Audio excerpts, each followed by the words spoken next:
देखिए, पिछला क्लास में हम लोग पढ़े हुए थे SN1 और SN2 से संबंधित कुछ टॉपिक पढ़े हुए थे। तो SN1 और SN2 क्या होता है, इसे किसे कहते हैं और इस पर कैसा क्वेश्चन बनता है, यह पिछला क्लास में आपको बताया जा चुका है और उसका मैकेनिज्म बताया जा चुका है। अब SN1 SN2 से संबंधित कुछ टॉपिक है, आपके बुक में NCERT में दिए गए हैं। आज हम लोग को उन टॉपिक को एक एक करके डिस्कस करना है। तो यहाँ पर 2-3 टॉपिक हैं SN1 और SN2 से संबंधित हैं, जिसे स्टेरियोकेमिस्ट्री ऑफ SN1 SN2 रिएक्शन कहते हैं। तो इसमें क्या पढ़ना है, हम लोग को पढ़ना है कि रेसेमिक मिक्सचर क्या होता है, ऑप्टिकल एक्टिव कंपाउंड कौन होते हैं, कौन ऑप्टिकली इनएक्टिव होते हैं, कायरल इकायरल क्या है, रिटेंशन इन्वर्सन, यह सब पढ़ना है। जो यह सब टर्म जो है कि SN1 SN2 से रिलेटेड है। तो आइए हम लोग इसको डिस्कस करते हैं कि SN1 और SN2 से संबंधित जो टर्म है यहाँ पर दिया गया है, some important topic related with SN1 and SN2। तो इससे रिलेटेड जो टॉपिक है उसमें सबसे पहला टॉपिक है ऑप्टिकल आइसोमर किसे कहते हैं। तो सबसे पहला टॉपिक है, आइए यहाँ पर दिखाते हैं। सबसे पहला टॉपिक है ऑप्टिकल आइसोमर। तो आइए हम लोग डिस्कस करते हैं कि ऑप्टिकल आइसोमर क्या होता है। तो ऑप्टिकल आइसोमर आप बहुत ही इजी लैंग्वेज में, आपको आसान लैंग्वेज में बता रहे हैं कि ऑप्टिकल आइसोमर क्या होता है। वैसा कंपाउंड जिसका मोलिकुलर फार्मूला एक समान हो परंतु ऑप्टिकल एक्टिविटी भिन्न भिन्न हो, लाइट के प्रति रिस्पॉन्स भिन्न भिन्न हो, उसे ऑप्टिकल आइसोमर कहते हैं और इस घटना को ऑप्टिकल आइसोमेरिज्म कहते हैं। तो यहाँ पर कहने का मतलब है कि यदि इस डिफिनीशन को हम लोग इंग्लिश में बोलें तो क्या होगा, the compound having same molecular formula but different optical activity are called optical isomer and this phenomena is called optical isomerism. तो इसको हम लोग क्या लिख सकते हैं, द कंपाउंड हैविंग सेम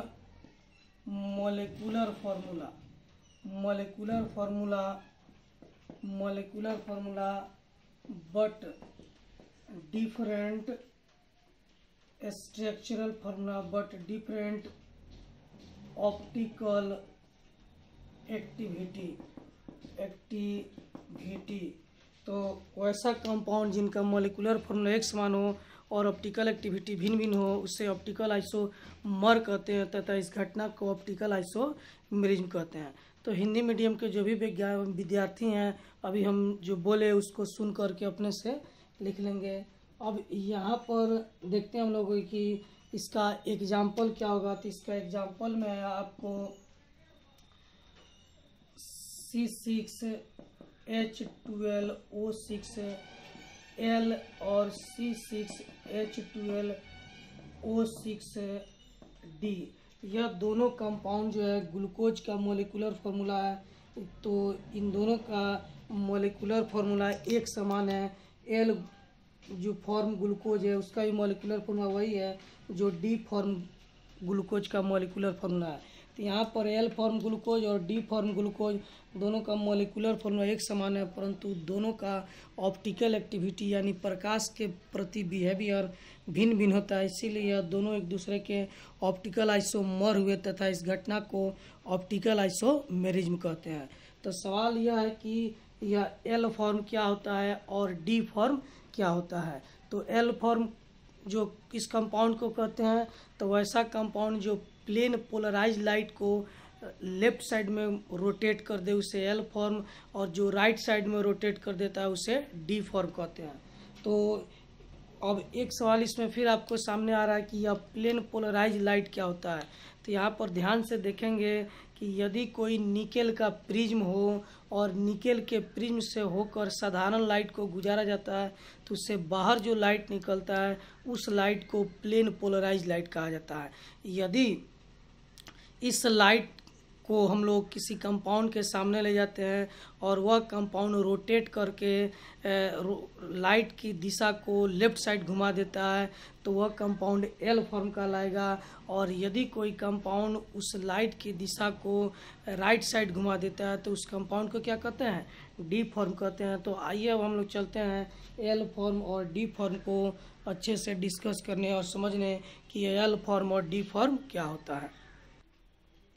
तो यहाँ पर आप देखेंगे कि जो ऑप्टिकल आइसोमर है वो ऑप्टिकल आइसोमर दो प्रकार के होते हैं, एक है एल फॉर्म और दूसरा डी फॉर्म।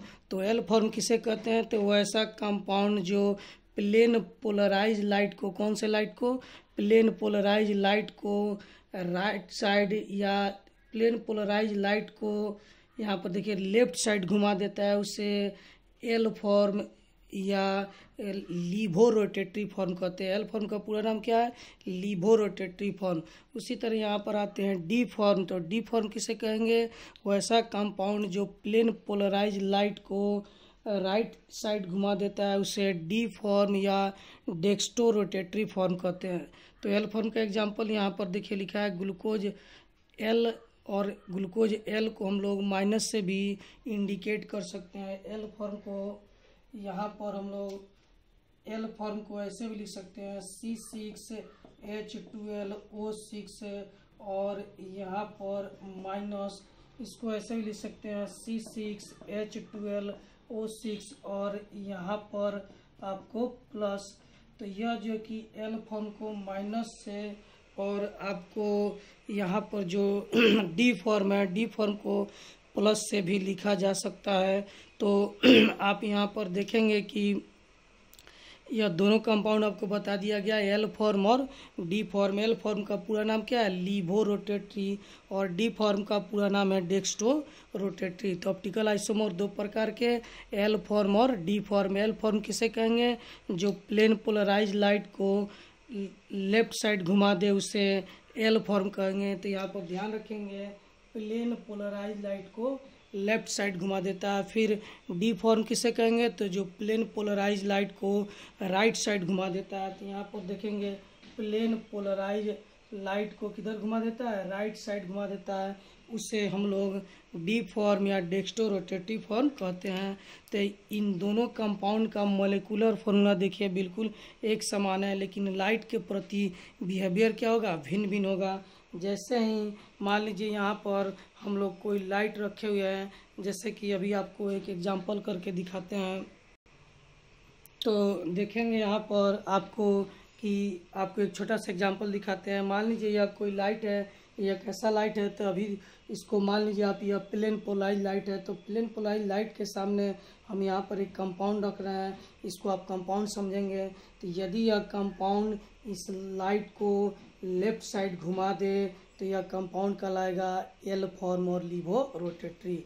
यदि दूसरा केस क्या हो सकता है, दूसरा केस क्या हो सकता है, यदि यह कंपाउंड जो है कि इस लाइट के सामने जैसे ही रखा जाए और इस लाइट को यह राइट साइड घुमा दे तो इस कंपाउंड को कहेंगे डी फॉर्म और डेक्स्टो रोटेटरी कंपाउंड। तो कंपाउंड इन सब एल फॉर्म और डी फॉर्म क्या है, यह जो कि एक कंपाउंड होते हैं जिनका मोलिकुलर फॉर्मूला एक समान होता है, लेकिन लाइट के प्रति बिहेवियर क्या होता है, अलग अलग होता है। इसीलिए इनको ऑप्टिकल आइसोमर कहते हैं तथा इस घटना को ऑप्टिकल आइसोमेरिज्म कहते हैं। तो एल फॉर्म का पूरा नाम हम लिख देते हैं लीवो रोटेटरी और डी फॉर्म का पूरा नाम क्या होता है, डेक्स्टो।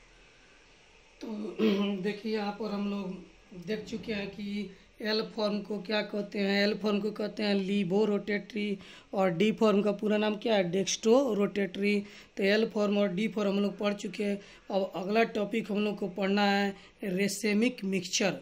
तो रेसेमिक मिक्सचर क्या होता है, तो अब हम लोग को पढ़ना है रेसेमिक मिक्सचर। तो यह जो रेसेमिक मिक्सचर है वह एल फॉर्म और डी फॉर्म से ही रिलेटेड है। तो आते हम लोग इसको मिटाने के बाद पढ़ते हैं रेसेमिक मिक्सचर। तो याद रखिएगा आप लोग कि एल फॉर्म का पूरा नाम क्या होता है, एल फॉर्म का पूरा नाम लीवो रोटेटरी और डी फॉर्म का पूरा नाम क्या होता है, डेक्स्टो रोटेटरी। तो आइए अब हम लोग पढ़ने जा रहे हैं रेसेमिक मिक्सचर। तो रेसेमिक मिक्सचर होता क्या है, तो देखिए इसका नाम है मिक्सचर। तो मिक्सचर का मतलब होता है जब दो या दो से अधिक कंपाउंड को आपस में मिलाते हैं तो उस जो है कि एक नए पदार्थ का निर्माण होता है, उस नए पदार्थ को कहते हैं मिक्सचर। तो यह किस तरह से मिलाएं, तो इस प्रकार से मिलाएं ताकि वह कंपाउंड आपस में रिएक्शन नहीं करें। यदि वह रिएक्शन करके कोई दूसरा प्रोडक्ट बना लेता है तो वह मिक्सचर नहीं कहलाता है। मिक्सचर का क्या गुण होता है कि जब दो या दो से अधिक पदार्थ को आपस में मिलाते हैं तो मिलने के बाद वह अपना गुण बरकरार रखता है, कोई तीसरा प्रोडक्ट का निर्माण नहीं करता है। तो इसी तरह के कंपाउंड को क्या कहते हैं, मिक्सचर कहते हैं। तो यहाँ पर हम लोग को अगला टॉपिक पढ़ना है रेसेमिक मिक्सचर क्या होता है। तो रेसेमिक मिक्सचर क्या होता है, तो देखिए रेसेमिक मिक्सचर में क्या होता है कि जब डी फॉर्म और एल फॉर्म कंपाउंड को आपस में मिलाते हैं तो इनके मिश्रण से बना हुआ पदार्थ रेसेमिक मिक्सचर कहलाता है। तो सवाल है कि कितना मिलाएंगे, कितना डी फॉर्म मिलाएंगे और कितना एल फॉर्म मिलाएंगे। तो ध्यान देंगे कि 50% डी फॉर्म कंपाउंड और 50% एल फॉर्म कंपाउंड को जब आपस में मिलाते हैं तो एक नए मिक्सचर का निर्माण होता है। उस मिक्सचर को क्या कहते हैं, रेसेमिक मिक्सचर कहते हैं। तो रेसेमिक मिक्सचर का क्या डिफिनीशन होगा, it is the mixture of 50% D form and 50% L form compound. Hindi में क्या कह सकते हैं कि 50% डी फॉर्म और 50% एल फॉर्म कंपाउंड के मिश्रण को क्या कहते हैं, रेसेमिक मिक्सचर कहते हैं। और इसको बनाने की प्रक्रिया को रेसिमाइजेशन कहते हैं। इसके बनाने की प्रक्रिया को क्या कहते हैं, रेसिमाइजेशन कहते हैं। तो आइए इसका अब डिफिनीशन हम लिखने जा रहे हैं कि रेसेमिक मिक्सचर का क्या डिफिनीशन होगा। तो आप लोग समझ चुके होंगे, आइए इसको देखते हैं। तो देखिए यहाँ पर लिखा हुआ है कि रेसेमिक मिक्सचर का डिफिनीशन आपको बोर्ड पर यहाँ पर लिखा गया है कि रेसेमिक मिक्सचर किसे कहते हैं। तो it is the mixture of 50% D form and 50% L form compound, यानी 50% डी फॉर्म और 50% एल फॉर्म कंपाउंड के जो मिश्रण होते हैं उस मिश्रण को क्या कहते हैं, रेसेमिक मिक्सचर कहते हैं। और इस मिश्रण को बनाने की प्रक्रिया को रेसिमाइजेशन कहते हैं। क्या कहते हैं, रेसिमाइजेशन कहते हैं। तो चाहें तो आप रेसिमाइजेशन का भी डिफिनीशन इसमें जोड़ लीजिएगा कि रेसेमिक मिक्सचर बनाने की प्रक्रिया को रेसिमाइजेशन कहते हैं, या the process in which racemic mixture is formed are called racemization. तो अब यहाँ पर आते हैं, it is denoted by D और प्लस माइनस। तो रेसेमिक मिक्सचर को कैसे डोनेट करेंगे, तो रेसेमिक मिक्सचर को डोनेट करना हो तो डी और एल दोनों को एक साथ लिखेंगे या प्लस और माइनस दोनों को एक साथ लिखेंगे। जैसे यहाँ पर एक एग्जांपल दिया गया है, ग्लूकोज का एक रेसेमिक मिक्सचर है जिसमें प्लस और माइनस लिखा गया है, यानी 50% प्लस है और 50% माइनस है, यानी 50% डी फॉर्म हुआ या 50% एल फॉर्म ग्लूकोज हुआ। तो यदि किसी कंपाउंड को हम लोग डिनोट करते हैं और उसमें डी और एल दोनों एक साथ होता है या फिर प्लस और माइनस दोनों एक साथ होता है, तो आपको समझना है कि यह एक मिक्सचर है, या मिक्सचर का डिटर्मिनेशन है, या मिक्सचर का यह सिंबल है। तो रेसेमिक मिक्सचर को डिटरमाइन कैसे करते हैं, डी और एल या फिर प्लस और माइनस दोनों एक साथ रहता है। तो यहाँ पर देखें रेसेमिक मिक्सचर क्या होता है और रेसेमिक मिश्रण कैसे बनता है, यह हम लोग देख चुके हैं। अब इस पर कुछ क्वेश्चन बनाएंगे कि रेसेमिक मिक्सचर पर कैसे आपके एग्जाम में क्वेश्चन आते हैं। तो आइए इसको मिटाने के बाद एक क्वेश्चन बनाते हैं, उसका आप लोग को जवाब देना होगा। तो मिटाते हैं इसको हम। तो यहाँ पर देखेंगे कि यहाँ पर एक क्वेश्चन आपको दिया गया है कि the optical rotation of racemic mixture is. Racemic mixture का क्या ऑप्टिकल रोटेशन होता है, या रेसेमिक मिक्सचर जो है कि जब लाइट के सामने जाता है तो यह किस दिशा में रोटेट करता है। तो रेसेमिक मिक्सचर का ऑप्टिकल रोटेशन क्या होना चाहिए, आपको यहाँ पर क्वेश्चन में दिया गया। तो पहला ऑप्शन है आपको 0, दूसरा है मोर देन 1 और तीसरा ऑप्शन है यहाँ पर लेस देन 1। तो आप ध्यान देंगे कि यह एक मिक्सचर है, यह क्या है, एक मिक्सचर है। और मिक्सचर में कैसे तैयार हुआ है, तो 50% डी फॉर्म बना है और 50% एल फॉर्म बना है, यानी 50% प्लस है और 50% माइनस है। तो 50% प्लस और 50% माइनस कंपाउंड दोनों को मिला दिया गया तो कितना हो गया, 0 हो गया। 50% प्लस और 50% माइनस कितना हो गया, 0 हो गया। यहाँ पर देखेंगे 50% जो है कि प्लस में है और 50% क्या है, माइनस में है। तो इसका ऑप्टिकल रोटेशन क्या हो गया, 0 हो गया। तो आंसर क्या हो जाएगा, जीरो। यानी हम कहने का मतलब यह है कि इसमें जो है कि यह जो मिक्सचर है इसमें 50% वैसे कंपाउंड है जो लाइट को राइट लेफ्ट साइड में घुमाएंगे और 50% कंपाउंड ऐसे हैं जो लाइट को राइट साइड में घुमाएंगे। तो दोनों अगर मिल जाते हैं तो लाइट किसी भी दिशा में नहीं घूमेगा, जहाँ है वहीं पर स्थिर रहेगा, इसीलिए इसका ऑप्टिकल रोटेशन नहीं हो पाएगा और मिक्सचर का ऑप्टिकल रोटेशन का वैल्यू क्या होगा, जीरो होगा। तो यहाँ पर एक क्वेश्चन आपको वही दिया गया था कि यहाँ पर रेशमिक मिक्सचर का ऑप्टिकल रोटेशन क्या होता है।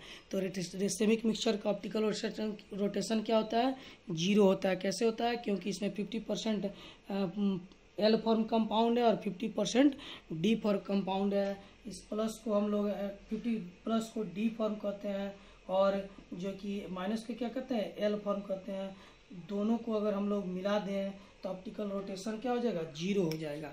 तो यहाँ पर आपको यह एक क्वेश्चन था जो इससे संबंधित था, इसको बताया जा चुका है।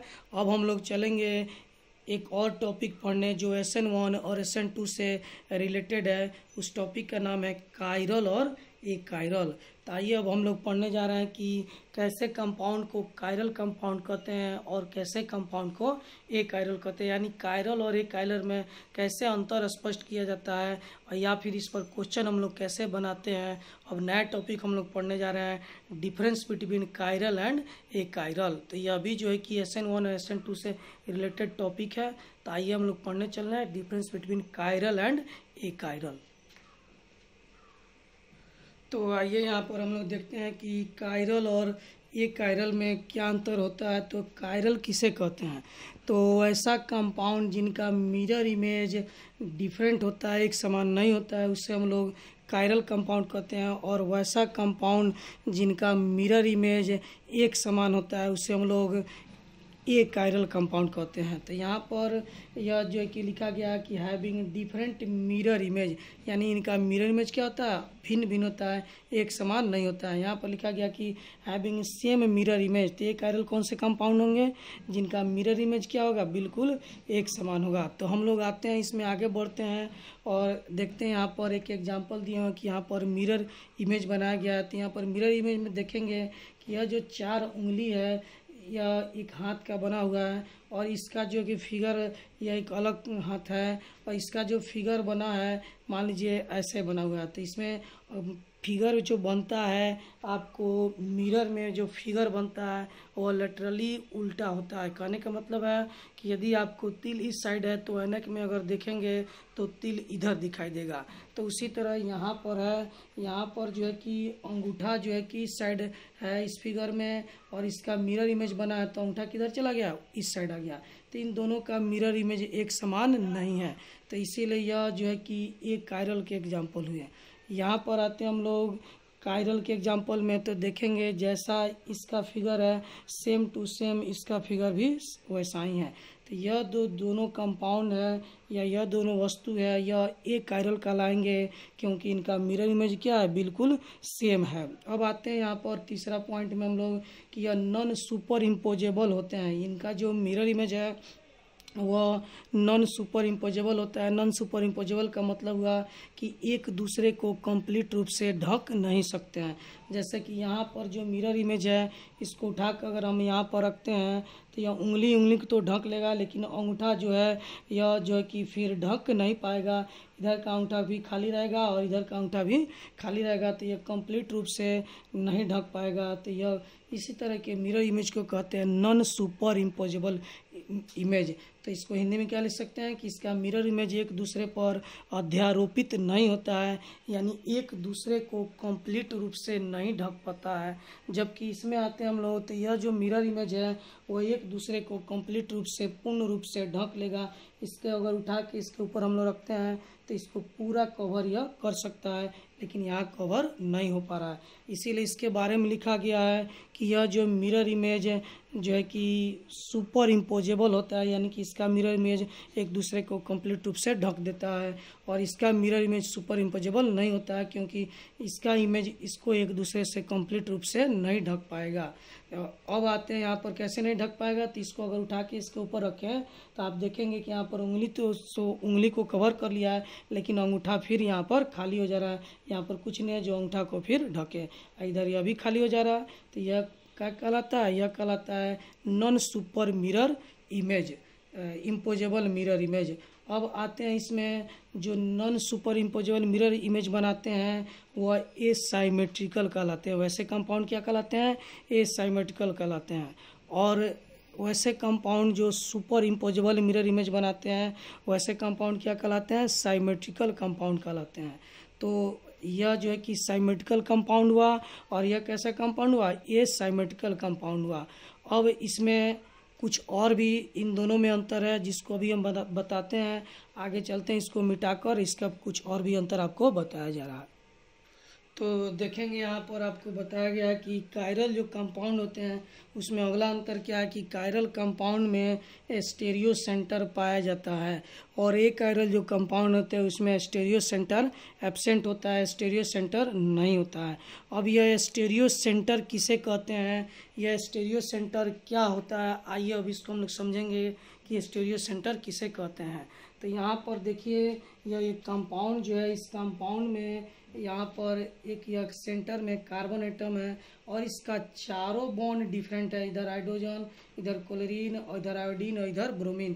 तो वैसा सेंटर जिससे जुड़ने वाला सभी बॉन्ड डिफरेंट होता है, या फिर वैसा सेंटर कार्बन का वैसा सेंटर जिसमें जुड़ने वाले चारों बॉन्ड डिफरेंट एटम होते हैं, उस सेंटर को क्या कहते हैं? स्टेरियो सेंटर कहते हैं। तो इस कंपाउंड में स्टेरियो सेंटर यह कार्बन है। क्यों कार्बन है? क्योंकि इसके साथ जो चारों बॉन्ड हैं उनसे अलग अलग तरह के 4 प्रकार के एटम जुड़े हुए हैं। तो इस सेंटर को क्या कहेंगे? इस सेंटर को हम लोग स्टेरियो सेंटर। तो यही है आपका स्टेरियो सेंटर। इस सेंटर कहेंगे स्टेरियो सेंटर, CENTRE। तो यह स्टेरियो सेंटर है क्योंकि इस कार्बन से जुड़ने वाले चारों बॉन्ड क्या है? भिन्न भिन्न है।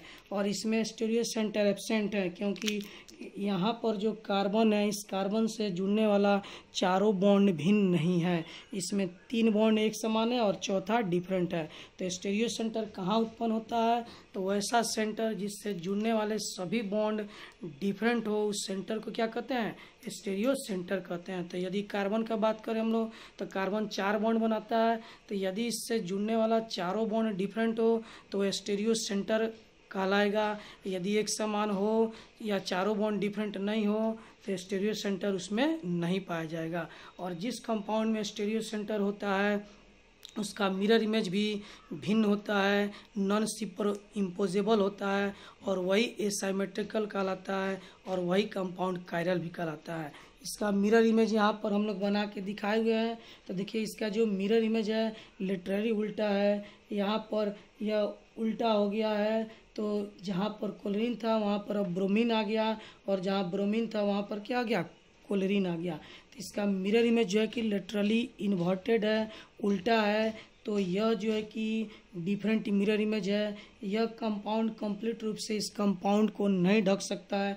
यदि इसको उठा के इसके ऊपर रखें तो ब्रोमीन कहाँ पर आएगा? क्लोरीन के ऊपर, और यह क्लोरीन कहाँ आएगा? ब्रोमीन के ऊपर। तो यह एक दूसरे को ढक नहीं पाएगा क्योंकि क्लोरीन को ब्रोमीन नहीं ढक पाएगा। तो यह non super imposable mirror image बनाएगा, इसीलिए यह कायरल एटम कहलाएगा। और यह कंपाउंड क्या होगा? कायरल कंपाउंड होगा। यह एटम कायरल एटम और यह पूरा कंपाउंड क्या हो जाएगा? कायरल कंपाउंड कहलाएगा। इसमें क्या है? तो यह इसका जो मिरर इमेज है आप देख रहे हैं कि सेम मिरर इमेज बन रहा है। तो यह एक दूसरे को कंप्लीट रूप से कवर कर लेगा, ढक देगा। इसको उठा के इसके ऊपर रखे तो यह हाइड्रोजन इसके ऊपर पड़ेगा, यह हाइड्रोजन इसके ऊपर, यह हाइड्रोजन इसके ऊपर, यह क्लोरीन इसके ऊपर। तो यह कंप्लीट रूप से इसको ढक देगा। तो यह सुपर इम्पोजेबल मिरर इमेज बनाएगा, इसीलिए यह जो है कि ये कायरल कंपाउंड कहलाएगा। तो कायरल कंपाउंड कौन होते हैं? कायरल कंपाउंड वह होंगे जिनका मिरर इमेज क्या होगा? नॉन सुपर इम्पोजेबल होगा, या फिर जिसमें स्टेरियो सेंटर पाया जाता है। और एकायरल कौन होंगे? जिनका मिरर इमेज सुपर इम्पोजेबल होगा या जिसमें स्टीरियो सेंटर एब्सेंट होगा। तो यह कायरल और एकायरल पर कुछ अंतर था जो आपको बताया गया, इसको ध्यान से पढ़ेंगे तो समझ में आ जाएगा। जो कायरल होता है उसमें स्टीरियो सेंटर होते हैं और उनका मिरर इमेज डिफरेंट होता है, यह एसाइमेट्रिक भी होते हैं और यह साइमेट्रिकल होते हैं। इनका मिरर इमेज एक समान होता है, सुपर इम्पोजेबल मिरर इमेज बनाते हैं और इसमें स्टीरियो सेंटर एब्सेंट होता है। साथ में आपको एग्जांपल भी दिया गया है, तो इसको आप पढ़ेंगे और इस पर बहुत सारे क्वेश्चन आपके बुक में दिए हैं, उसको आप बनाएंगे। जिसमें से एक क्वेश्चन अभी हम एक्सप्लेन कर दे रहे हैं, आपको बता दे रहे हैं, उसके बाद आप लोग को होमवर्क दिया जाएगा, आप लोग इसको बना करके लाएंगे। तो यहाँ पर देखेंगे आपके बुक का एक क्वेश्चन दिया गया है। यहाँ पर बुक में एग्जाम्पल 10.8 का एक क्वेश्चन यहाँ पर देखेंगे। इस क्वेश्चन में आपको पता करना कि कौन सा कायरल है और कौन सा एक कायरल है। तो यहाँ पर 1, 2, 3 क्वेश्चन दिया गया है, तो आपको जो है कि पता करना कि कौन सा कायरल है और कौन सा एक कायरल है। इसके अलावा जो है कि कायरल है कायरल पर आपके बुक में जो है कि किताब के अंदर ही बहुत सारे क्वेश्चन है एक्सरसाइज में, उसमें पता करना कि कौन सा कंपाउंड कायरल है और कौन सा एक कायरल है। तो आप उसको बनाएंगे, हम एक एक एग्जाम्पल यहाँ पर दे रहे हैं और इसको आपको बता रहे हैं। तो इसमें पता करना कि इन दोनों कंपाउंड में कौन से कायरल है और कौन से एक कायरल हैं। तो इसको पता करने के लिए बिल्कुल आसान है। आपको सबसे पहले यह समझा दें कि यह जो डार्क कलर से है और यह जो डॉटेड लाइन से है, यह दोनों बॉन्ड है। चूँकि यह इस कार्बन का 4 बॉन्ड है, 1 बॉन्ड 2 3 और 1 4, और चारों बॉन्ड एक ही प्लेन पर नहीं है, एक प्लेन के ऊपर है और दूसरा प्लेन के नीचे है। तो इसीलिए जो प्लेन के ऊपर है उसको डॉटेड लाइन से दिखाया गया, जो प्लेन के नीचे है उसको जो है कि हम लोग डार्क लाइन से दिखाते हैं। तो यह 3D फिगर है। इस फिगर को देखकर आपको घबराना नहीं है, बस यह समझना है कि यह प्लेन के ऊपर का है और यह प्लेन के नीचे का है। तो चाहें तो इसका हम लोग पहले स्ट्रक्चर बना लेते हैं, फिर आप दोबारा बनाएंगे तो आसानी से उसको बना लेंगे। यहाँ पर जब स्ट्रक्चर हम लोग बनाते हैं तो देखेंगे यहाँ पर एक कार्बन होगा, इस कार्बन से यहाँ पर H और इधर OH लिखा हुआ है और यहाँ पर CH3 हो जाएगा और यह बॉन्ड पर Br हो जाएगा। तो यह इसका स्ट्रक्चर हम लोग ऐसे लिख सकते हैं। और इसका स्ट्रक्चर कैसे लिख सकते हैं? तो इसका स्ट्रक्चर हम लोग यहाँ पर कार्बन कॉर्नर पर यहाँ पर H, यहाँ पर Br और यहाँ पर फिर Br और यहाँ पर फिर CH3। तो इस कंपाउंड का स्ट्रक्चर हम लोग ऐसे भी लिख सकते हैं और इस कंपाउंड का स्ट्रक्चर हम लोग ऐसे भी लिख सकते हैं। यह जो स्ट्रक्चर लिखने का तरीका है, यह 3D स्ट्रक्चर है और यह जो है कि 2D स्ट्रक्चर है। तो इसको देख के घबराएंगे नहीं, हमको बॉन्ड पर ध्यान देना है। तो यहाँ पर आते हैं, जिस कायरल किसको कहेंगे? तो कायरल के लिए आपको बताया गया था कि वैसा कार्बन एटम जिसका चारों बॉन्ड भिन्न हो वह कायरल कहलाएगा और जिसका चारों बॉन्ड भिन्न नहीं हो क्या कहलाएगा? ए कायरल कहलाएगा। तो यहाँ पर आप देखेंगे इस कार्बन का चारों बॉन्ड हम लोग देखते हैं, तो इधर CH3, इधर H, इधर OH और इधर है आपको Br। तो इस कार्बन का चारों बॉन्ड भिन्न है, तो इस सेंटर को कहेंगे स्टीरियो सेंटर, यानी इस कंपाउंड में स्टीरियो सेंटर प्रेजेंट है। तो यह जो मिरर इमेज बनाएगा नॉन सुपर इम्पोजेबल होगा और यह क्या कहलाएगा? कायरल कहलाएगा। और यही कंपाउंड एसाइमेट्रिक भी होगा। तो यह आपको हो जाएगा कायरल कंपाउंड। यह कौन सा कंपाउंड हो जाएगा? कायरल कंपाउंड हो जाएगा। क्यों कायरल हो गया? तो इसमें एक कायरल एटम पाया जाता है। तो कौन सा कायरल एटम है? तो यह कार्बन जो है कि कायरल एटम है। क्यों कायरल एटम है? क्योंकि इसका चारों बॉन्ड क्या है? डिफरेंट है। अब आते हैं यहाँ पर हम लोग, तो इसमें जो है कि कार्बन का चारों बॉन्ड देखते हैं, तो यहाँ पर CH3, यहाँ पर H, दोनों डिफरेंट है। लेकिन यहाँ पर देखेंगे तो यहाँ भी Br और यहाँ भी क्या है? Br। तो यह दोनों बॉन्ड सेम हो जा रहा है, इसीलिए यह कायरल नहीं होगा। कायरल का क्या डिफिनीशन आपको बताया गया था कि कार्बन का चारों बॉन्ड भिन्न होना चाहिए। तो यहाँ पर कार्बन का चारों बॉन्ड भिन्न नहीं है, 2 बॉन्ड सेम हो जा रहे हैं, इसीलिए यह कायरल नहीं कहलाएगा। और यह क्या कहलाएगा? यह कहलाएगा ए कायरल। ए कायरल यह एटम क्या कहलाएगा? ए कायरल कार्बन एटम कहलाएगा। इसीलिए यह कंपाउंड क्या हो जाएगा? ए कायरल कंपाउंड हो जाएगा। इसमें स्टीरियो सेंटर नहीं है, इसमें आपको यह क्या कहते हैं? यह एसाइमेट्रिक कंपाउंड नहीं है, यह साइमेट्रिक कंपाउंड है। इसको हम लोग बराबर बराबर बीच से हम लोग इसको बांट सकते हैं। तो कायरल और एक कायरल को पहचानने के लिए बहुत सारे बुक में डिफिनीसन दिए हैं, लेकिन सबसे अच्छा डिफिनीसन है आपको कार्बन का चारों बॉन्ड देखना है। यदि चारों बॉन्ड डिफरेंट हो तो वह कायरल, यहाँ पर चारों बॉन्ड डिफरेंट है तो यह कायरल, और चारों बॉन्ड डिफरेंट नहीं हो तो क्या कहलाएगा, एक कायरल। तो आपके बुक में ऐसे बहुत सारे क्वेश्चन दिए हैं जिसमें आपको पता करना है कि कौन से कायरल है और कौन से एक कायरल है। अभी आपको एग्जाम्पल 10.8 में एक क्वेश्चन बनाया है, उसी में 2 क्वेश्चन और है, साथ में आपके एक्सरसाइज में भी बहुत सारा क्वेश्चन है। इन सारे क्वेश्चन को आप लोग को बनाना है, और बनाने के बाद अगले क्लास में आपको हम बताएंगे कि कौन सा कायरल है और कौन सा एक कायरल नहीं है, उसको एक्सप्लेन करेंगे। तब तक आप इसको बनाइए, पढ़िए, और जो भी दिक्कत हो आप हमसे फिर फ़ोन से पूछ सकते हैं।